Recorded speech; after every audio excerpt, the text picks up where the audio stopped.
오늘 본문은 종말에 관한 본문입니다. 조금 해석이 어려운 부분도 있고, 그렇지만 함께 여러분하고 나눠보려고 합니다. 종말은 누구나 한 번쯤은 생각해보는 주제라고 생각합니다. 저는 어렸을 때 학교에서 시험이 있잖아요.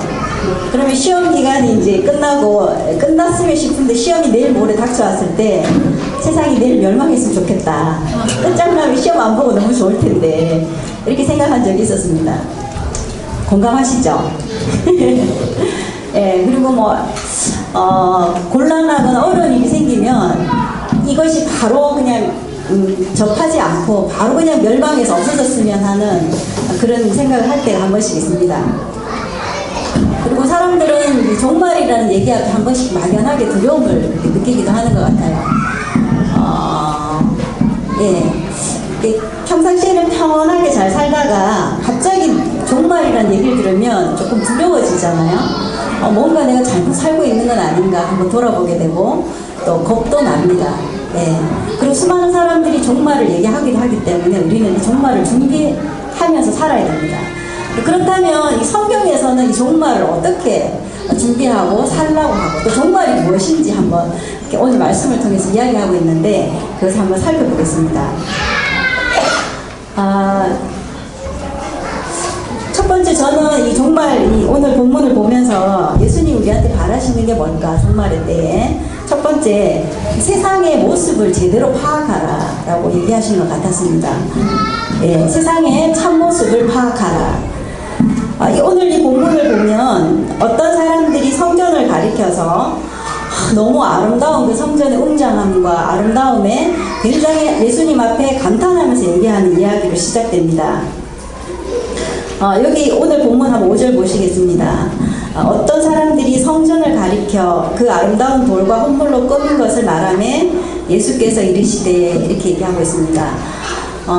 여기에 이제 어떤 사람들로 설명하고 있지만 이 똑같은 본문에 이제 마가복음하고 마태복음에 나와요. 근데 거기서는 제자들이라고 분명히 나오고 있습니다. 근데 왜 이렇게 기록을 했을까 생각해 볼 때에 누가는 예수님의 제자가 아니었습니다. 그래서 아마 그 당시에 제자들과 함께 있지 않았기 때문에 후대에 이 얘기를 전해 듣고 그것을 다시 기록하면서 제자들하고 조금 다르게 묘사하고 있는 것 같아요. 근데 이 어떤 사람들은 제자들로 봐도 무관할 것 같습니다. 그래서 이 제자들이 예수님에게 이야기하는데 이 성전이 너무 화려하고 좋으니까 예수님 저거 보세요. 너무 괜찮지 않습니까? 이렇게 얘기하고 있는데 여러분 이 제자들이 지금 이 말을 할 때는 이 깊은 뜻이 있어요. 그걸 우리가 짚고 넘어가야 됩니다. 이 제자들이 지금 보고 있는 이 성전은 옛날에 왜 솔로몬이 지은 성전은 아닙니다. 솔로몬이 지은 성전은 바벨론에 의해서 파괴되고 또 그리고 이 바벨론에서 시간이 지나고 에스라라고 느헤미야와 에스라 들어보셨죠? 그 에스라가 다시 이제 포로 귀환되면서 다시 성전을 건축합니다. 그러다가 이제 BC 2세기경에 수레아 왕이 다시 이 예루살렘 성전을 파괴합니다. 그리고 나서 이제 이스라엘의 열심당파인 마카비 가문이라고 있는데 그 마카비 가문에서 이 성전을 다시 세워요. 근데 그 성전은 그렇게 화려하진 않았는데 이 로마의 식민지가 되고 이 헤롯 대왕이 로마 대왕으로서 이 유대인들의 그 환심을 사려고 이 성전을 굉장히 거대하고 웅장하게 짓습니다. 46년이라는 긴 시간 동안 이 성전을 지어서 멀리서 보면 이 예루살렘 시가지가 있잖아요. 예루살렘 성에 시가지가 있으면 그 도시 면적의 6분의 1이 이 성전이었어요. 그 대구로 확장해서 보면 대구의 6분의 1이 성전이다 예를 들면 어마어마하죠. 이걸 축소시켜서 이제 예루살렘은 그렇게 많이 대구처럼 크진 않죠. 근데 그 면적의 6분의 1이 이 성전이었다 하면 굉장한 겁니다. 그리고 대리석의 이 기둥 길이가 한 30m짜리도 있었다 하니까 굉장하죠. 그리고 그 앞면에 이제 기둥에는 황금칠이 되어 있어 멀리서 보면 번쩍번쩍 빛나는 그런 아주 화려한 성전이었습니다. 근데 그 제자들이 그 성전을 보고 이렇게 감탄하는 이유가 있습니다. 저번에 우리 그 김덕원 수치기님이 누가복음 19장을 설교하셨는데 그 19장에서부터 이제 예수님이 예루살렘에 입성하는 장면이 나옵니다. 그때 나귀 새끼 탄다고 했을 때 아무도 말하지 않고 막 내어주고, 그 나귀 새끼를 타고 갈 때 사람들이 어떻게 했습니까? 막 자기 겉옷을 막 벗어서, 예, 주의 이름으로 오시는 왕이야 하고 찬양하면서 예수님을 마치 왕인 것처럼 대접하고 이렇게 환영합니다. 그리고 예수님은 이 성전으로 들어가셔서 어떤 일을 하시냐면, 가시자마자 이 성전에 들어가셔서 어떤 일을 하셨습니까? 장사하는 사람들이 있었잖아요, 성전에. 그들 보시고 내 집은 기도하는 집인데 확 엎으시기도 하고 내쫓으십니다. 옆에서 제자들이 봤을 때 이 모습은 어떤 모습이었을까요? 내 집은, 이 집이 누구 거라는 거예요? 예수님 거라는 거죠. 그리고 또 예수님은 그 성전에서 대제사장과 서기관과 또 율법학자들, 또 심지어 사두개인, 이 사람들은 그 이스라엘의 최고 지배층이자 그 이스라엘을 관리하고 또 최고의 윗자리를 차지하고 있던 사람들인데, 이 사람이 성전의 주인공 행세를 하던 사람들이었어요. 근데 이 사람들이 예수님이 성전에 오시자마자 아주 강교한 질문을 통해서 예수님을 이제 이렇게 나락시키려고 질문을 많이 합니다. 그때 예수님이 어떻게 하십니까? 촥촥 지혜롭게 이겨내십니다. 그럴 때 사람들이, 이 제자들이 옆에서 봤을 때는 와, 우리 주님 너무 지혜롭다, 와 멋지다, 이런 생각을 했을 거예요. 그리고 그 이전에 예수님이 보여주셨던 수많은 기적과 가르침을 통해서 아마도 이 성전의 주인공은 누가 될 것이라고 지금 기대하고 있습니까? 바로 예수님이라는 거죠. 이제 곧 있으면, 그러니까 이 말은 예수님 곧 있으면 저 성전은 이제 주님 겁니다. 저 왕자에 이제 곧 주님이 앉으실 거예요. 이렇게 이 제자들을 보고 있는 거예요. 자, 그런데 그 이면에 또 다른 게 있습니다. 예수님이 왕자에 앉으시면 어떤 일이 있습니까? 보통 왕들이 왕자에 앉으면 1등 공신들을 자기 옆에 쫙 세웁니다. 역사가 그랬어요. 근데 예수님이 왕자리에 앉으면 이 제자들은 어떻게 됩니까? 예, 예수님 옆자리에 다 앉게 되는 거예요. 예수님이 그 앞쪽에 보면 예수님이 십자가에서 죽는다 그래도 야고보하고 요한 세베대 아들 둘이가 막 싸워요. 예수님, 나는 어느 자리에 앉을까요? 나는 좌편에 앉을까요? 나는 우편에 앉을까요? 이거를 계속 싸우는 모습을 보거든요. 그래서 제자들은 예수님이 곧 성전의 왕이 되실 거고, 또 그 왕이 되면 내가 아마 큰 한 자리 할 거야 라는 기대에 부풀어서 지금 그 성전을 바라보고 있는 것입니다. 네, 그런데 참 놀라운 것은, 그러면 예수님도 야 그래 내가 한 자리 줄게, 너가 오래 기다렸다, 이렇게 얘기하시면 되는데, 그 다음 장면 한번 보시겠습니다. 예수님이 이르시되 6절입니다.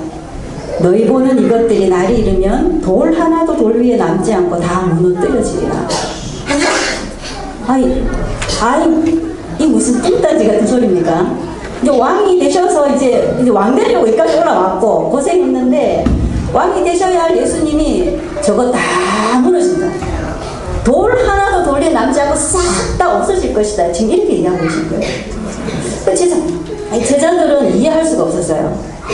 자, 그러면 여기에서 우리가 좀 생각해 봐야 될 게, 제자들은 그 화려한 성전을 보고 또 왕이 되신 예수님을 바라보고 있었어요. 그리고 그 왕이 되시는 예수님을 따라 뭔가 한 자리를 차지하는 자기 모습을 그려보게 되는데, 예수님의 대답은 너무 상반돼요. 그거 다 없으실 것이다. 왜 그러냐면 예수님은 제자들이 보지 못하는 것을 보시기 때문입니다. 네, 바로 세상의 모습을 간파하신 거예요. 네, 이 성전은, 예루살렘 성전은 정말 거룩한 곳이어야 했습니다. 그리고 실제로 하나님이 그 지성소라는 곳을 통해서 임재하시고, 또 거기에 있는 사람들은 하나님의 백성으로 가난한 자들을 돕고 공의와 정의를 베풀어야만 하는 그런 하나님의 백성이 있는 그 성전이어야 했어요. 그런데 이 성전은 지금 모습은 화려했으나 그 안에는 하나님이 거하실 수 없을 정도로 부패하고 부패했습니다. 한번 봅시다. 45절입니다. 그 윗부분에 20장 45절입니다. 예, 여러분하고 함께 읽겠습니다. 45절부터 47절까지 시작. 모든 백성이 들을 때에 예수께서 그 제자들에게 이르시되 긴 옷을 입고 다니는 것을 원하며 시장에서 문안받는 것과 회당의 높은 자리와 잔치의 밑자리를 좋아하는 서기관들을 삼가라. 그들은 가부의 거산을 삼키며 외식으로 길게 기도하니 그들이 더 엄중한 심판을 받으리라 하시니라. 네. 서기관들은 자기 높은 자리에서 사람들에게 섬기기를 원했습니다. 서기관뿐 아닙니다. 마태복음에 보면 바리새인도 이런 삶을 살았습니다. 모든 윗자리에 있고 또 대제사장이라고 해서 하나님의 그 제사의 직무를 맡고 백성들의 죄를 속죄해야 되는 그 대제사장들, 또 많은 사람들이 높임을 받기를 원했고 저 아래에 가난하고 힘든 사람들의 삶에는 별로 관심이 없었습니다. 그래서 예수님은 그것을 아셨던 거죠. 그래서 예수님은 그 성전, 사람들이 지어놓고 또 거기 화려하게 보이지만 거기 아무것도 남지 않고 거짓과 탐욕으로 가득 찬 거기에 그것을 예수님은 머물 수가 없고 또 함께 하실 수 없다고 말씀하시는 거예요. 그리고 이 제자들이 한 가지 또 잊고 있었던 게 있습니다. 제자들은 예수님을 이스라엘의 왕으로 봤어요. 이스라엘의 왕. 그래서 이스라엘 왕이신 예수님이 이스라엘 성전에 들어가는 것이 당연하다고 생각했겠죠.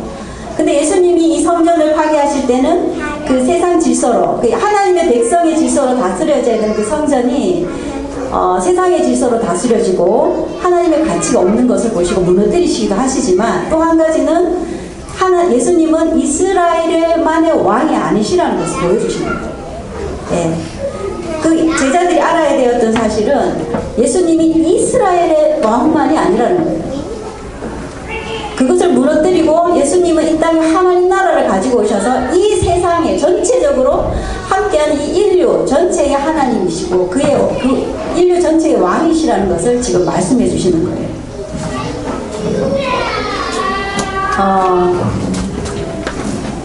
가끔씩 우리도 이 세상이 되게 화려해 보이잖아요. 되게 좋아 보이고 또 우리가 원하는 삶도 사실 화려한 걸 추구합니다. 맞습니다. 근데 그게 다 나쁜 건 아닌 것 같아요. 그러나 우리가 그 안에 본질을 보는 눈을 놓쳐버린다면 그것이 그냥 무조건 좋은 것인 줄 알고 따라갈 수 있습니다. 마치 제자들처럼. 그래서 우리에게 하나님은 오늘 이 성전의 사건을 통해서 우리의 눈을 세상의 어떤 화려함이나 세상 속에 있는 어떤 것에 유혹되지 말고 그 속에 있는 본질을 이렇게 파악하라고 얘기하시는 것 같아요. 네. 그것이 하나님이 원하시는 참된 가치를 가지고 살아가는 삶이 될 것인지 아니면 화려함이나 또 거칠애나 거짓과 탐욕으로 세워졌지만 화려해 보이는 그것을 쫓아갈 것인지 선택하라고 얘기하시는 것 같아요. 네. 여러분 다 직장인들이시죠? 직장인, 대학 졸업하셨고, 또 나이가 있으시고, 또 결혼 정년기에 계시는데, 한번 생각해 봤어요. 제가 이 본문을 보면서 여러분하고 어떤 걸 적용할까 생각해 봤는데, 직장을 구하거나, 또 결혼 대상자를 구할 때, 여러분이 어떤 사람을 원할까 생각해 봤어요. 근데 요즘 결혼 대상자로, 잘생기고, 예쁘고 돈 많고 경제력 있고 이런 모든 것을 다 갖춘 사람을 원하죠. 근데 실제로 그런 사람이 본질이 좋지 않다. 이걸 발견할 수 있는 사람은 몇 명일까? 한번 생각해 보게 되는 것 같아요. 그래서 사람을 생각할 때나 어떤 직장을 선택하거나 내 인생이 무엇을 선택할 때 그것의 진짜 본질은 뭘까? 내가 뭘 보아야 할 것인가? 여러분 한번 생각해 보시면 좋을 것 같아요. 네, 뒤에 조금 더 자세히 다루겠습니다. 그래서 예수님은 이 성전을 통해서 이 모든 세상의 것은 무너지게 될 것이다.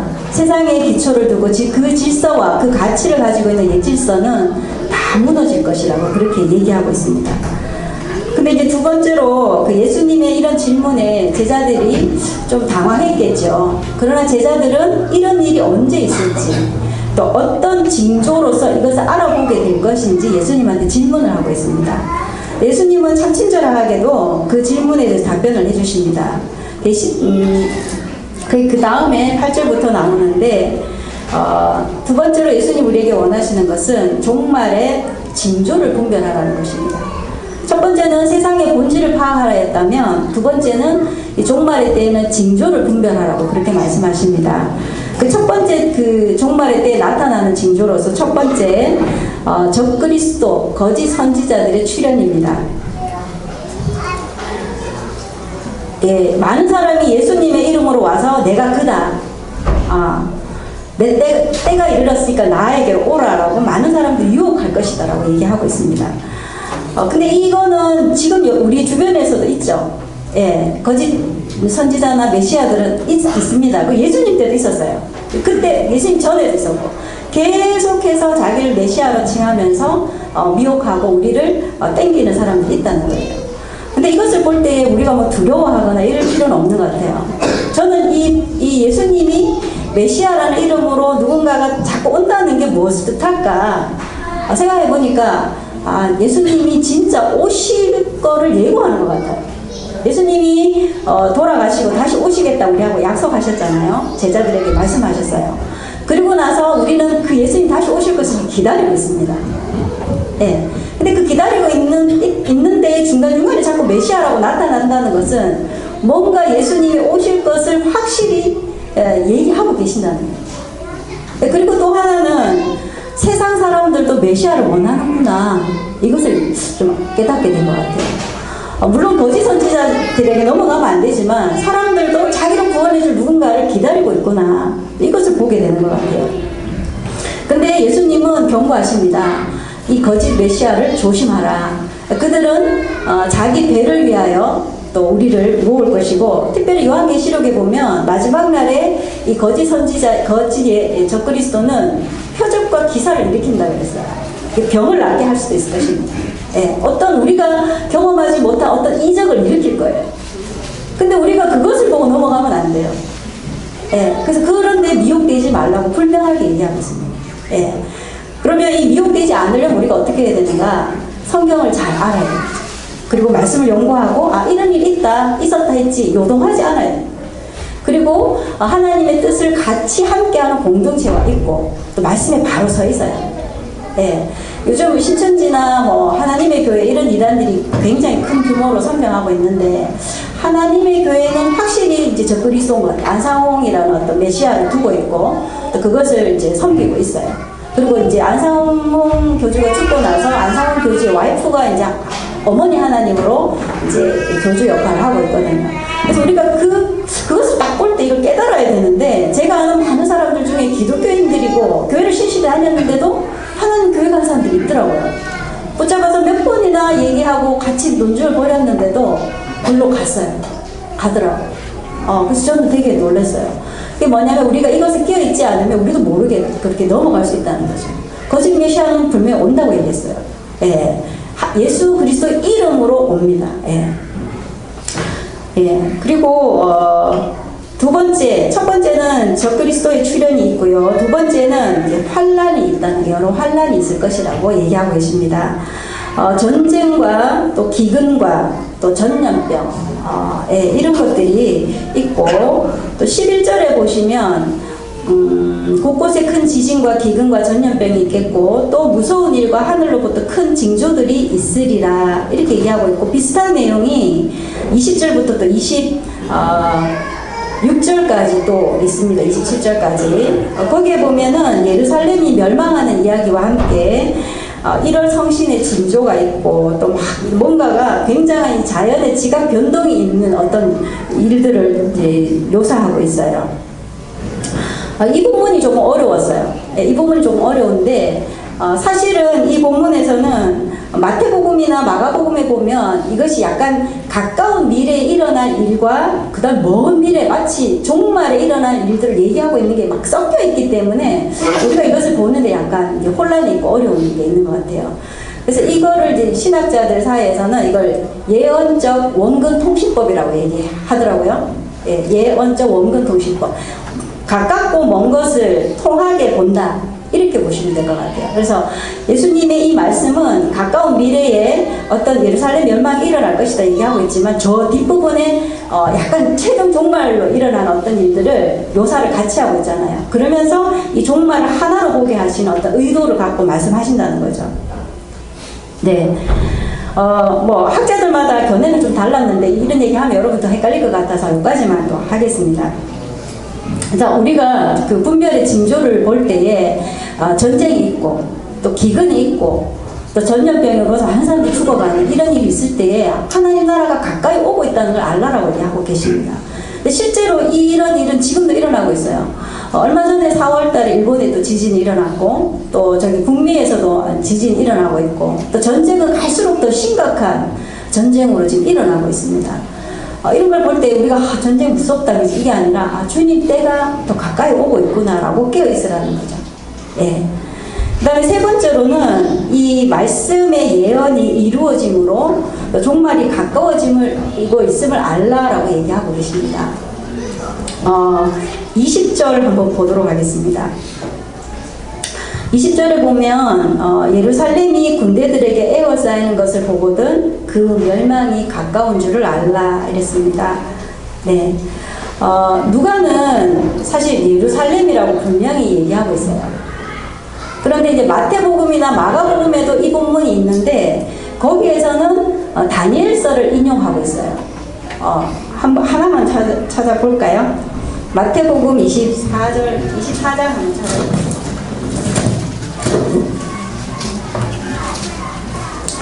마태복음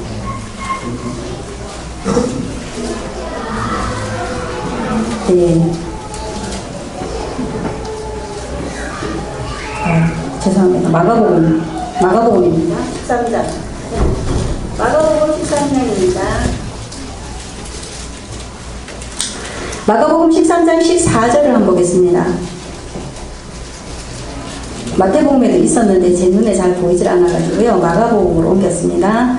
13장 14절입니다. 자, 같이 읽어보겠습니다. 멸망에 가정한 것이 서지 못할 것에 선 것을 보거든 그때에 유대에 있는 자들은 산으로 도망할지어다. 네, 이 마태복음과 마가복음은 누가복음보다 더 일찍 써졌습니다. 그리고 실제로 마가복음 같은 경우는 그 네로 황제 핍박 때에 굉장히 고난받았던 그 초대 그리스도인들에게 마가가 썼다고 돼 있어요. 근데 이 누가복음은 80년경에 쓰여졌다고 돼 있고 80에서 90년경. 그러니까 이 예루살렘이 멸망한 것이 사실은 AD 70년입니다. 로마의 지배하에 있다가 이 유대인들이 반란을 66년, AD 66년에 일으킵니다. 그래서 이 로마가 유대인이 일으킨 이 반란을 보고 가만히 두면 안 되겠다 해서 70년에 디도 장군을 보내서 이 로마 장군에 의해서 이 예루살렘을 싹 다 무너뜨리는 사건이 일어납니다. AD 70년에. 요세푸스라고 이제 역사학자 있는데 이 사람이 로마 군대가 성전을 지나간 후 성전이 있던 자리는 아무것도 없었던 광야와도 같았다라고 이렇게 기록하고 있어요. 이 말은 지금 방금 20절에 읽었던 이것이 이루어진 걸 의미하거든요. 그래서 누가는 그 멸망에 가정한 것이 마태와 마가는 그대로 기록했지만 누가는 그 역사를 봤을 때에 이 예루살렘의 멸망이 그것을 말하고 있었구나라고 깨달았기 때문에 이렇게 구체적으로 적고 있는 것입니다. 똑같이 멸망에 가정한 것이라고 적어도 되었지만 그 사건이 AD 70년에 이루어진 로마 멸망이구나, 로마에서 멸망당한 이 예루살렘 성전을 이야기하고 있구나라는 걸 분명히 알았어요. 그래서 20절에는 예루살렘이 군대들에게 에워싸이는 것을 보거든이라고 아주 자신있게 이렇게 쓰고 있는 것입니다. 네. 그래서 이 예수님은 다니엘도 다니엘 11장에 이 멸망에 가정한 것이 거룩한 것을 선 것을 보거든 멸망이 가까운 줄 알라 그랬어요. 근데 그게 다니엘 이후에는 BC 2세기경에 예루살렘 파괴가 이루어졌어요. 근데 예수님이 오셔서 다시 멸망에 가정한 것을 선 것을 보거든 멸망이 가까운 것을 알아라 이렇게 얘기하셨는데 그게 또 이루어졌어요. 무슨 뜻인지 아시겠습니까? 다니엘이 예언했던 것이 이루어졌고 멸망이 이루어졌고 또 예수님이 얘기하시던 그 멸망이 AD 70년에 이루어졌어요. 그러면서 예수님은 종말에 멸망이 있을 것이라고 또 얘기하고 계세요. 그렇다면 그것은 무엇을 뜻합니까? 종말은 분명히 온다는 걸 예고하시는 거죠. 네. 그래서 예수님은 이 말씀의 예언이 이루어짐으로 내가 지금 너희에게 얘기하고 있는 이 종말은 확실히 이루어진다라는 것을 알아라 라고 얘기하고 계십니다. 예.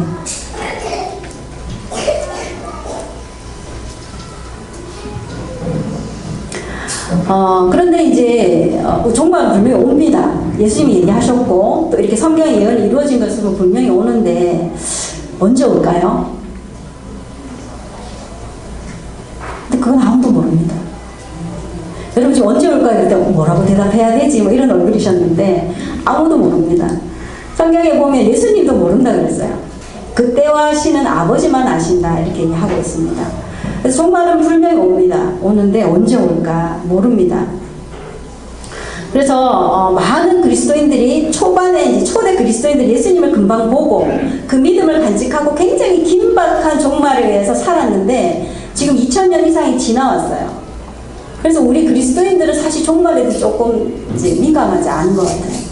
오히려 예수님의 제자들은 핍박받고 고난받으면서 그 재림을 기다렸는데 우리는 어쩌면 편안한 상황이고 또 별로 주님이 나와 함께 동행하시면 좋고 재림에 대한 어떤 종말에 대한 그런 기다림 그걸 보는 눈이 사실은 많이 우리가 미약해진 게 사실입니다.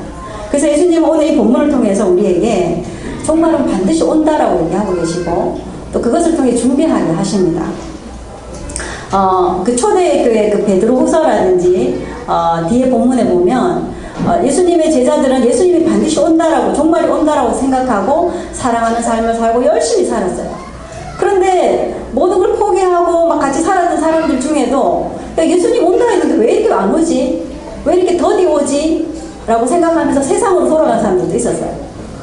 그리고 또 세상 사람들은 그 그리스도인들 보고 손가락질 했어요. 아유 정말 온다 하더니 뭐 오긴 뭐가 있노? 하늘 바라보는데 걷는 게 떨린다 그래야지 그대로 있다. 야 자고 있나? 이렇게 놀렸어요. 조롱했습니다. 초대교회 성도들을 조롱을 했어요. 예, 근데 그때 바울과 베드로가 뭐라고 얘기했냐면 종말의 때가 늦는 것은 많은 사람들을 회개케 해서 하나님 안으로 들어오기 위함이다 이렇게 얘기했어요.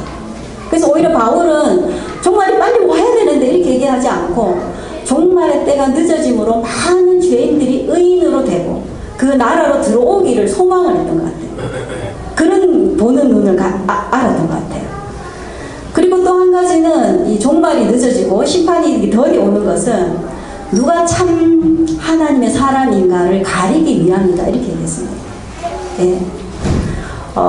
제가 이제 우리 아이들도 있는데 저도 그랬지만 시험 여러분 좀 겁나죠? 옛날부터 시험 준비 많이 하셨을 텐데 시험 날짜를 미리 정해놓으면 좋은 점도 있고 나쁜 점이 있습니다. 시험 날짜를 정해놓으면 어떤 점이 좋죠? 시험 그때 치는구나 알 수 있어서 좋습니다. 근데 보통은 그 날짜를 가르쳐주면 벼락치기 합니다. 네, 여러분 PBS 모임도 그 전날 여러분 밤새이 많이 하시죠? 네.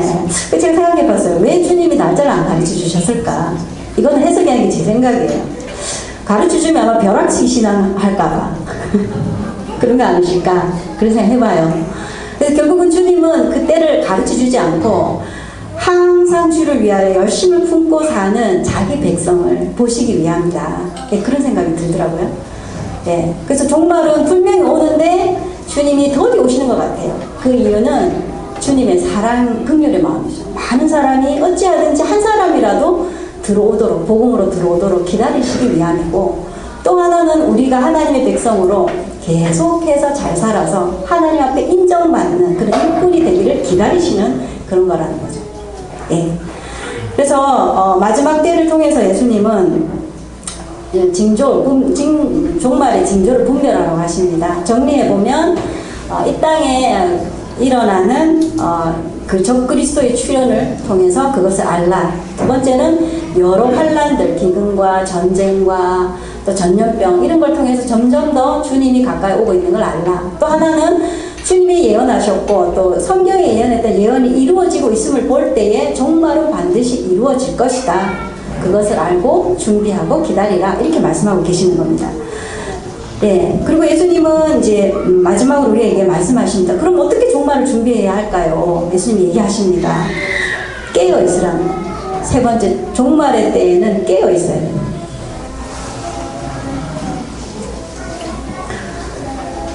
그럼 어떤 삶이 깨어있는 삶일까?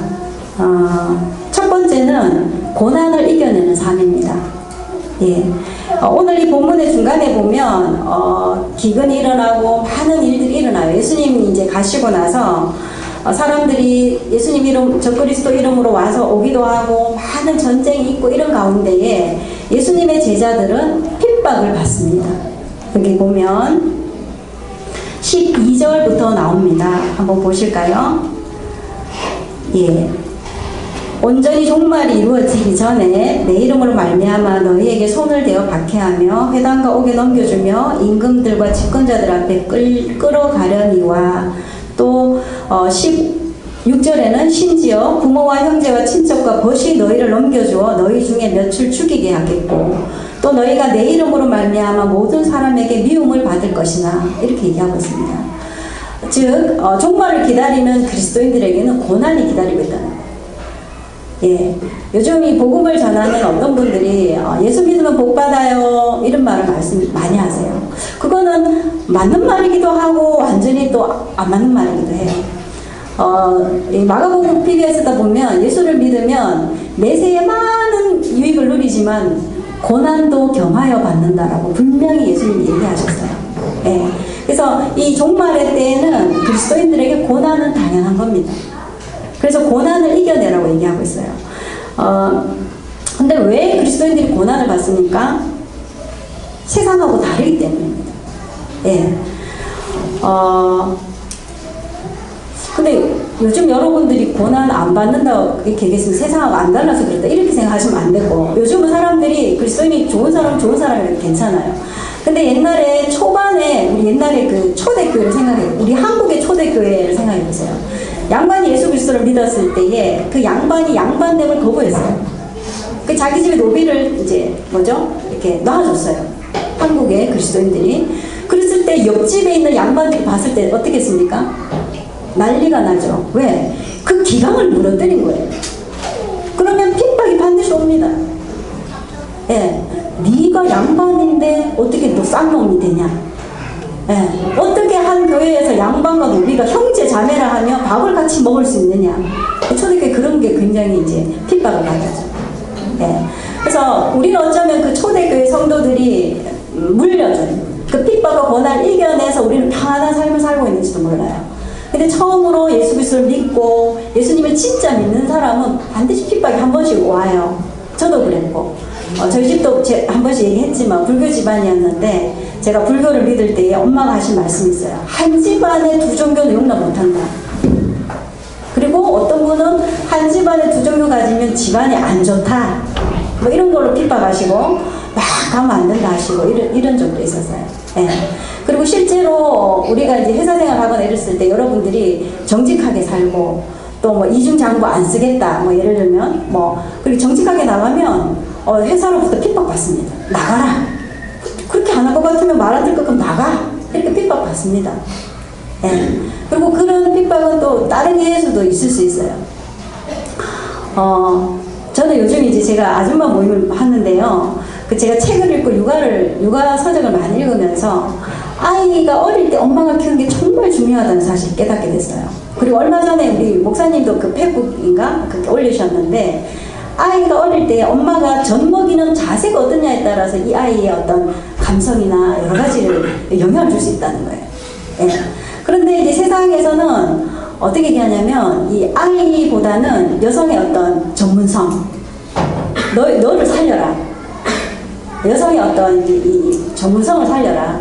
죽이지 마라. 넌 대단한 존재야. 아이를 오히려 희생시키면서까지 그 자기 존재성을 부각하도록 가르치죠.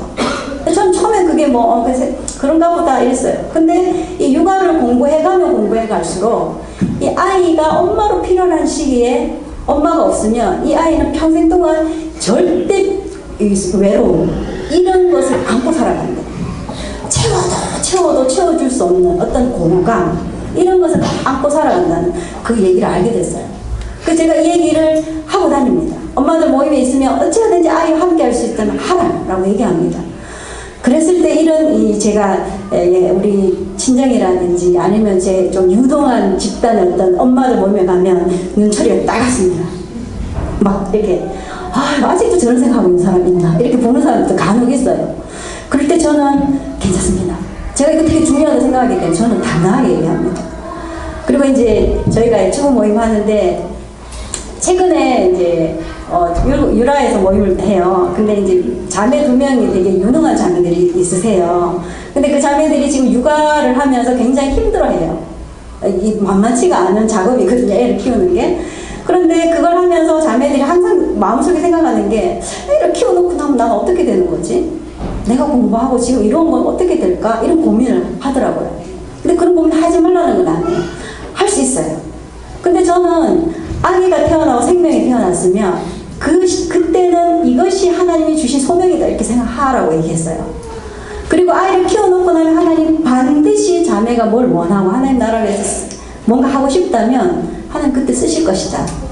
어떤 길을 열어주실 것이다. 제가 그렇게 고민을 했거든요. 근데 자매들이 그 얘기를 듣고 사모님 이럴 줄 알았는데 사모님 마음이 안심이 돼요 이렇게 얘기해요. 근데 실제로 지금 살아가는 사람들 중에 이렇게 좀 확실하게 이렇게 살아라 이렇게 얘기하는 사람이 별로 없는 것 같아요. 근데 제가 그 역할을 해요. 그러다 보니까 제가 좀 미움을 살 때도 있는 거 받을 때도 있는 것 같아요. 근데 저는 뭐 괜찮습니다. 전 그게 또 맞다고 생각하기 때문에. 그러나 또 그렇다고 내가 또 그렇지 않은 사람을 막 이렇게 할 수는 없습니다. 사람마다 다 상황이 있고 뜻이 있기 때문에. 그래서 저는 이제 어떤 생각을 하냐면 우리 교회가 아이를 갖고 처음 3년, 최소한 3년이 엄마가 키워야 되는데 그때 가정형편이 좀 어렵다면 그때 교회에서 지원을 해줘야 되지 않을까. 우리가 또 함께 그 아이를 키우는 동안 경제적으로 너무 어렵다면 그때 돕는 것이 또 진정한 구제가 아닐까 이런 생각도 해보게 됐어요. 앞으로 우리가 이 시스템을 만들어야 돼요.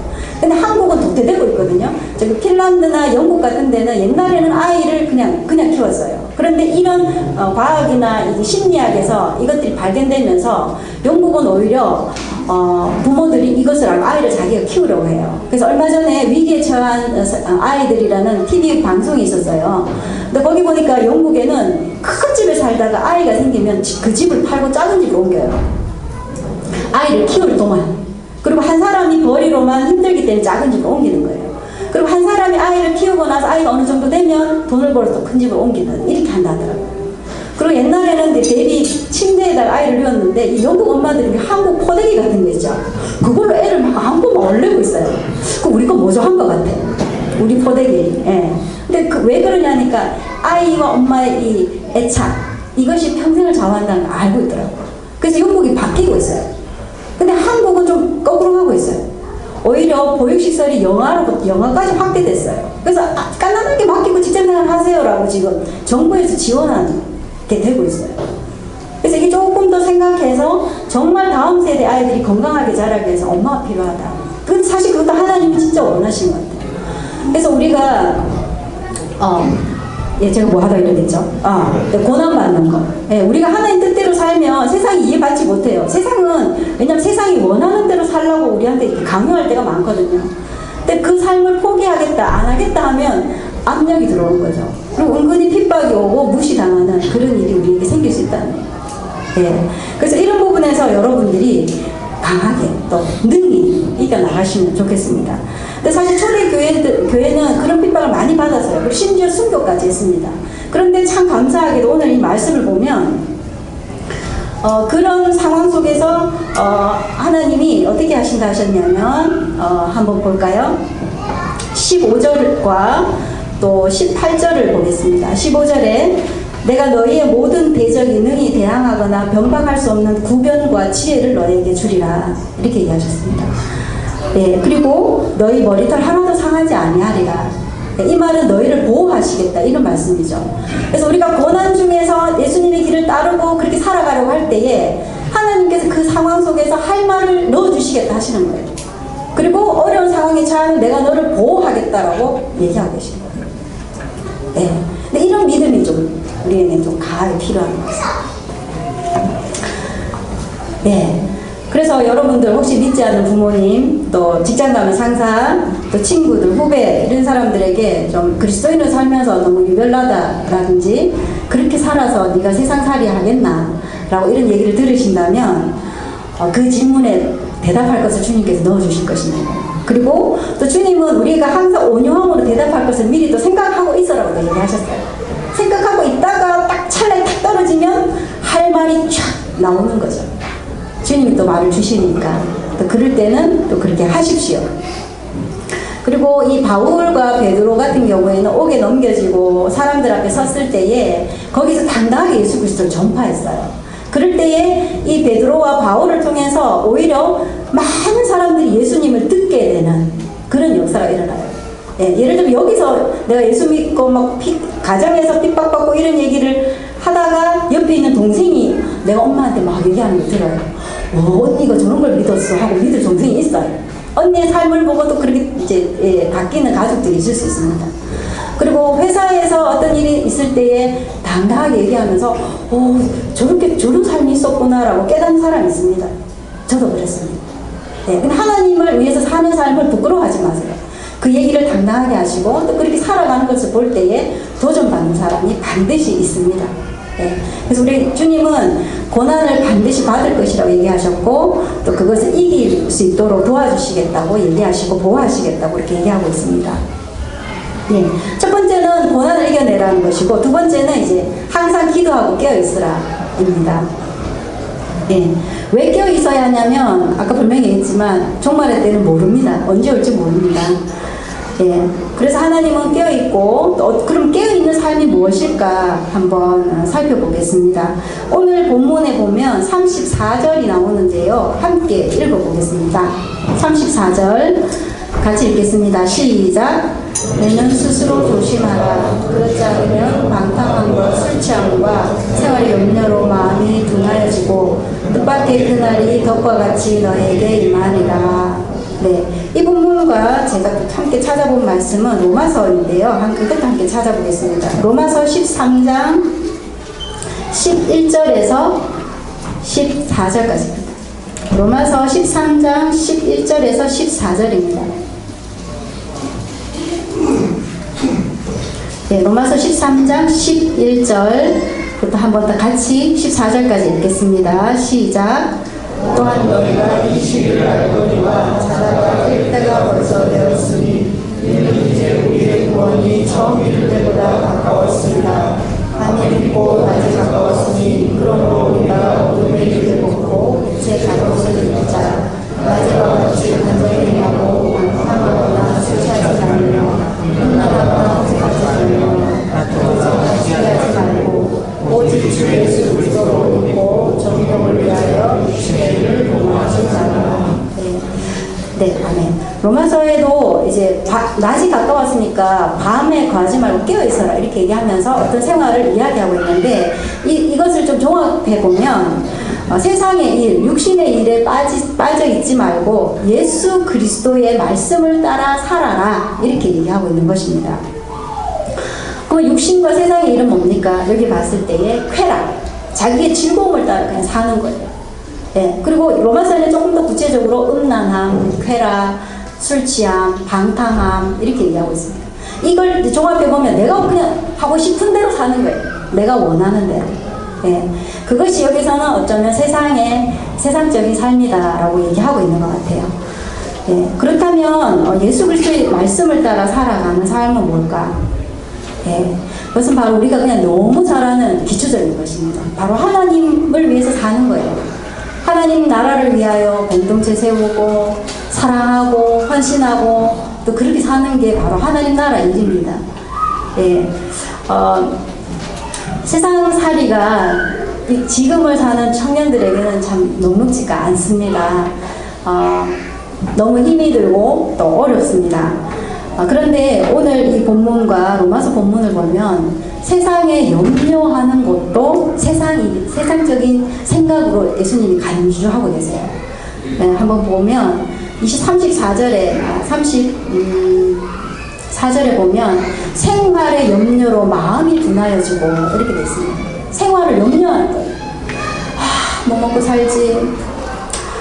뭐 하지? 이 염려가 너무 심해지면 어떻게 돼요? 마음이 둔해진다 했어요. 이것에 대해서 어떻게 해야 됩니까? 예. 저는 이 성경에 보면 두 가지를 좀 얘기할 수 있는데, 하나는 자족하는 마음을 가지라. 예. 너희가 어떤 일을 하고 있느냐? 그런 걸 자족하고 기뻐하라. 이것보다 더한 경건 없다고 그러셨어요. 이것이 경건한 삶이라고 얘기하고 있어요. 그 다음에 두 번째는 정말 걱정되는 일이 있지요. 생활에 염려가 되고 걱정이 돼요. 그럼 어떻게 합니까? 야고보서에 나옵니다. 호의 주시고 꾸짖지 아니하시는 하나님께 구하라. 이렇게 했어요. 그럼 하나님 어떻게 하십니까? 지혜를 주시겠다. 그리고 필요한 것을 공급하시겠다. 이렇게 말씀하시는 거예요. 또 우리는 기도와 하나님을 믿음을 갖고 가면 되는데 또 걱정이 막 되면 그 다음에 딱 마비가 되는 거예요. 지금 삶이 충분히 살만한데도 계속 걱정과 염려가 되십니까? 그러면 자족하는 마음을 가지십시오. 감사하십시오. 수고한 대로 대가를 받고 또 그 대가를 받은 대로 나를 위해 살면서도 다른 사람을 돕고 사랑하는 삶을 살아가시면 됩니다. 근데 지금 뭔가 걱정거리가 있고 내가 구해야 될 게 있으니까 그럼 하나님께 구하십시오. 그럼 하나님이 지혜를 주시든지 먹고 사는 문제를 어떻게 하라고 분명히 얘기하실 것이에요. 그 다음에 이 깨어있는 삶은 세상 일에 빠지지 말고 예수 그리스도의 말씀을 따라 사는 것이라 했고, 두 번째는 깨어있는 삶이라 능동적이고 적극적인 삶을 말합니다. 잠자는 거 쉽습니다. 저희 아들도 아침 일어나라면 못 일어나요. 자는 건 정말 잘 자요. 근데 일어나는 게 힘들어요. 여러분들도 설교할 때도 마찬가지죠. 잠을 안 자려고 노력하는데 눈꺼풀이 막 내려가면서 잠이 잦지잖아요. 그죠? 그럴 때에는 적극적인 힘이 필요한 거예요. 예, 어떻게 합니까? 잠이 올 때는 세수를 하는 거예요. 그리고 벌떡 일어납니다. 아니면 저 뒤에 가서 서 있습니다. 그런 적극적인 행동이 필요하죠. 근데 마찬가지입니다. 이 마지막 때를 사는 우리도 이 하나님 나라를 위해 살 때에 적극적인 능동적인 행동이 필요한, 그게 깨어있는 삶입니다. 예, 제가 이제 주부 모임을 하는데 우리 주부 모임에 전부 아기가 꼬만꼬만해요. 10개월, 뭐 1살 반, 2살, 또 2아이 엄마 이렇게 있는데 지난주인가 한 자매가 그랬어요. 아, 애기 재워놓고 10시부터 새벽 1시까지 TV에서 할 수 있어요. 한다고 얘기하더라고요. 와, 멋있다. 예. 사실 애 있으면 PBS고 뭐고, 뭐 기도도 못하고요. 전부 다 괜찮아 힘들어 그럴 때 그렇지 라고 얘기할 수 있어요. 근데 그 자매는 자기가 적극적으로 그 시간을 내고 애를 그날은 일찍 재우는 거예요. 9시에 재우는 거예요. 네, 자는 거예요. 애는 또 자는가 봐요. 그러면 그 시간부터 PBS 하는 실험하는데 이게 1시간 만에 또 안 돼. 그러니까 2-3시간을 힘들여서 말씀을 묵상하고 깨닫게 해주십시오 하고 열심을 내면서 하는 거예요. 그러니까 와서 나눔을 하면 풍성해요. 좋아요. 저는 그런 자매들이 그렇게 열심을 내고 능정적으로 살아가주는 거에서 너무너무 감사해요. 네, 그리고 사랑하기를 힘써요. 우리가 열심을 내야 되는데 먼저는 하나님을 아는 것에 열심을 내야 돼요. 우리 그 아줌마를 본받아야 돼요. 우리 아줌마, 예, 이름 얘기할까? 예, 그리고 사랑하기를 힘써야 됩니다. 능동적으로 사랑하기를 힘써야 됩니다. 그 디모데후서라든지 히브리서 뒤에 보면 사람들이 말세에 가면 모이는 거 싫어한대요. 개인적이에요. 막 귀찮아하고 자기중심적이라서 자기 한몰, 자기 좋아하는 것만 하고 이렇게 돼 있다고 해요. 말세에. 근데 우리는 그걸 깨뜨려요. 적극적으로 내가 좀 힘들고 가기 싫어도 어떻게 돼요? 가야 돼요. 우리는 함께 하기 위해서 가야 되고 또 누구를 만나기 위해서 가야 돼요. 그 적극적인 행동이 끼어있는 삶이라고. 예, 그걸 성경에서 얘기하고 있어요. 이 사랑은 낭만적 감정이 아닙니다. 너도 사랑해. 만날 때 말로만 하는 거 아니에요. 행함과 진실함으로 하라고 또 얘기하시잖아요. 그래서 사랑하는 데는 의지가 필요하고 또 힘이 필요합니다. 제가 요즘 이제 여기 데이케어 센터에 이제 한 번씩 오면 우리 박예민 선생님을 보게 되는데 정말 사랑의 대가 같아요. 이렇게 어떤 모습을 보이냐면 여기 오면 애들이 공부를 가르쳐야 되죠. 또 애들끼리 한 번 붙으면 중재해줘야 돼요. 말려야 돼요. 누구야 이랬지 저랬지 그래 이렇게 말려야 돼요. 또 하나는 이제 또 모든 꾸준히를 다 해야 됩니다. 그리고 밥을 먹을 때 혜미 간사님 엉덩이를 제대로 붙이고 있는 걸 잘 못 봐서 먹고 있으면 하네가 또 그래 어서와 밥 차려줘. 또 조금 있으면 또 누가 또 어서와 또 밥 차려주십니다. 네, 제가 좀 본받아야 돼요. 저 밥 먹다 누가 오니까 엉덩이 빼기 싫더라고요. 또 왔네 그냥 한꺼번에 먹지 이러는데 벌떡 참 적극적으로 능동적으로 사랑하시는 모습을 많이 보게 돼요. 근데 좀 놀라운 사실은 혜미 선생님 정말 대단해요. 근데 제가요 잘 못하는 게 있어요. 왜 뭔데요? 집에선 제가 안 해요. 이러시더라고요. 그래서 언니한테 너무 미안해요. 이러더라고요. 근데 저는 그걸 딱 안 들었어요. 어떤 생각이 들었냐면, 와, 우리 혜선자매가 너무 사랑을 많이 줘가지고 혜미쌤이 그거 배웠구나, 이런 생각이 있어요. 집에서 언니가 이 혜미 자매를 얼마나 섬기겠습니까? 내 동생이라고 사랑해주고 또 그랬을 거예요. 근데 이 동생은 사실 그 언니의 사랑을 알아요. 근데 왜 집에서도 마찬가지잖아요. 우리가 누가 해주면 받고 싶잖아. 집에서도 왜 한쪽 집은 보면 남자만 하는 부부시간에 남자만 하는 집이 있고 여자만 하는 집이 있어요. 그런 경우가 종종 있긴 있는데, 그럴 때 그 받는 사람은 해주는 사람이 기뻐요, 고마워요. 근데 내가 못해서 좀 미안하지. 근데 알고 보면 그 사랑 때문에 또 가면 다른 데 가면 베풀어요. 자기가 또 해요. 그래서 여러분 가정에서 혜선자매 혹시 혜미자매 안 한다고 미워하지 말고 계속 사랑해 주시면 또 혜미자매 또 딴 데 가서 그 힘으로 또 사랑하는 거예요. 무슨 뜻인지 아시겠죠? 예, 저도 이제 우리 남편의 사랑을 많이 받으면 제가 또 사랑을 많이 사랑할 수 있을 겁니다. 근데 저 마찬가지예요. 우리 남편도 제가 많이 사랑하고 섬기면 또 그 힘으로도 사랑할 힘을 얻을 겁니다. 예. 네. 예, 그래서 사랑은 적극적이 필요하고 또 수고가 필요합니다. 혜미자매를 통해서 우리 공부방 아이들이 되게 좋아하고 또 해맑게 웃으면서 선생님 따르는 것을 보게 됩니다. 그래서 사랑하는 이 삶을 주님은 이 종말에 대해 적극적으로 능동적으로 하라고 우리에게 권면하고 계십니다. 네, 결론을 이제 맺도록 하겠습니다. 이 종말은 우리 그리스도인들에게는 무서운 날이 아닙니다. 오히려 고대해야 됩니다. 내가 주님을 위해서 이렇게 살았기 때문에 어서 오십시오 라고 기다려야 하는 날이 종말입니다. 그런데 이 종말을 살아가는 우리에게 예수님은 한 세 가지를 이야기하고 계십니다. 너희가 보는 세상의 참된 본질을 간파하고 그것을 따르지 말라라고 분명히 얘기합니다. 화려해 보이고 좋아 보인다고 해서 따르지 말라. 그 옛 질서와 거짓과 탐욕으로 세워진 그 화려한 것을 쫓지 말라. 그것은 무너질 것이다. 종말을 맞이할 것들이라고 이렇게 얘기하고 있습니다. 그래서 여러분, 세상의 본질을 잘 파악하는 그런 눈을 가지십시오. 일단 두 번째는 주님은 이 세상에서 일어나는 징조를 잘 분별하라고 하십니다. 거짓 선지자를 조심하시고 또 이 세상의 전쟁과 기근과 여러 가지 아픈 일들이 일어날 때에 종말이 가까워 왔구나 생각하시고 깨어있는 삶을 살아가시기 바랍니다. 깨어있는 삶이란 세상 일이 아니라 예수 그리스도의 일을 따라 사랑하고 또 헌신하고 공동체를 세우는 일입니다. 이 일에 적극적이고 능동적으로 살라고 오늘 주님은 이 본문을 통해서 저희에게 말씀하고 계신 것 같습니다. 예, 여러분 하나님 말씀대로 살고 계십니까? 그러면 계속 전진하십시오. 어떻게 살 것인지 혹시 주저하고 계십니까? 내가 지금 하나님 뜻대로 잘 못 살고 있는 것 같다가 좀 주저하고 계십니까? 그러면 이제 하나님 편에 서서 다시 걸어가시면 됩니다. 걱정하지 말고 다시 걸어가시면 됩니다. 세상이 꾸라는 꿈이 아니라 하나님 꾸라고 하시고 또 우리에게 주신 그 새로운 가치와 그 새로운 나라의 그 사랑을 위하여 우리 함께 걸어가는 여러분이 되셨으면 좋겠습니다. 세상 방식을 꿈꾸고 또 쌓았던 것은 돌 위에 돌 하나도 남기지 않고 다 무너질 것입니다. 영원한 가치, 예수 그리스도의 나라와 그분이 우리에게 말씀하신 사랑을 위하여 살아가시는 여러분이 되시면 좋겠습니다. 우리 함께 기도하겠습니다.